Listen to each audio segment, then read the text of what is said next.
eo am'izay baolina lavalava izay ihany fa ho an'ny sehetry ny ekipa pirenena dia fantatra zao fa tafajanona ao amin'ny vondrona by any ny Maki de Madagascar amin'ny fifananana ty Afrika rehefa nandresy any Botswana tamin'ny 17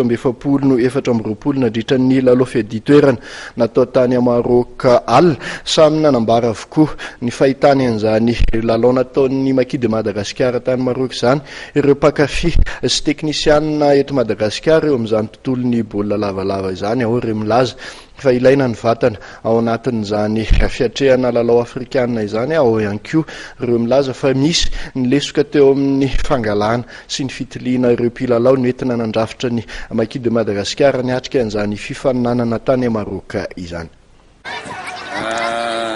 Ny fahitako ny lalao amin'ny ankapobeny zaka le izy fa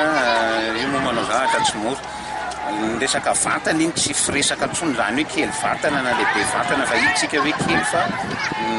fijeriko azy tsy azo resena izy fa misy zavatra kely zay rehefa tonga moa ny mpanazatra sy ny ankizy dia mba misy anjara teny kely hoentina ho andro zareo mifampahireza fa mety amintsika aloha le mijanona be zany alao zay le hoe nidina zay fa misy zavatra fanomanana mihitsy no mbola tsy ampy ny ankapobeny aloha iny mivokatra ny raha hita fahitako azy aloha nindesiko ngamba tiany tratran'ny accident izy resaka ngamba ny ekipa pirenena fa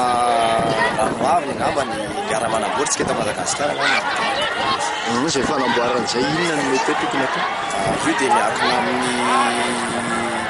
resaka entretien eto an-tanàna ihany io zany rehefa tsara ny entretien manaraka entretien mpanazatra dia mety izay ngamba fanazatra satria tsika nge manana formateur matanjaka voaresaka foana le hoe resaka vatana ho anao manokana sakana ve le akelezan'ny vatana ho antsika malagasy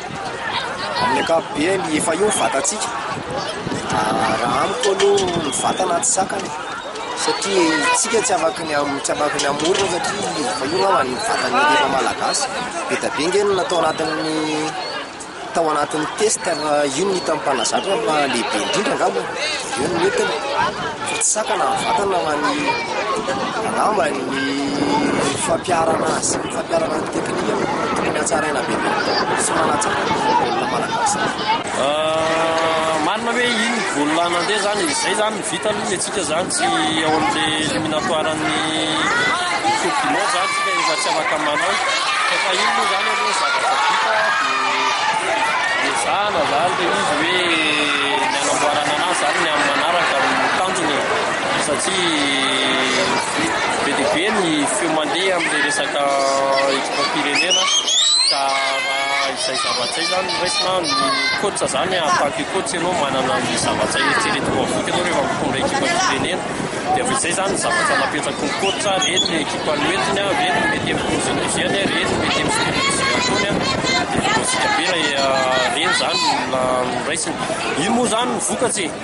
ny amin'ny heritaona indray zany manamboatra satria efa fantatra zao hoe Côte d'Ivoire no atsika amin'ny heritaona reny lalao Côte d'Ivoire dia mesy manamboatra izy indray zany tsika amin'ny heritaona fijeriko an'le Maki zany tany Maroc reny dia manatombo aloha ny Marokana amin'ny resaka vatany tena lehibe izy amin'ny vatana fa na dia zany raha misy aloha mpilalao tokony tsy metina tany nefa ny metina ihany misy ihany koa nefa ny tokony metina nefa najanona zay zany hitako hoe tokony jevan'ny mpanazatra ao anatin'izany Maki de Madagascar zany manaraka izay misy zavatra tokony alamina koa zany ao anatin'ny fitantanana eto amin'ny baolina lavalava eto Madagasikara satria tsika ho avy tsy misy fifankatiavana sy faisana ao anatin'izany baolina lavalava zany dia misy fiantraikany foana amin'ny ekipa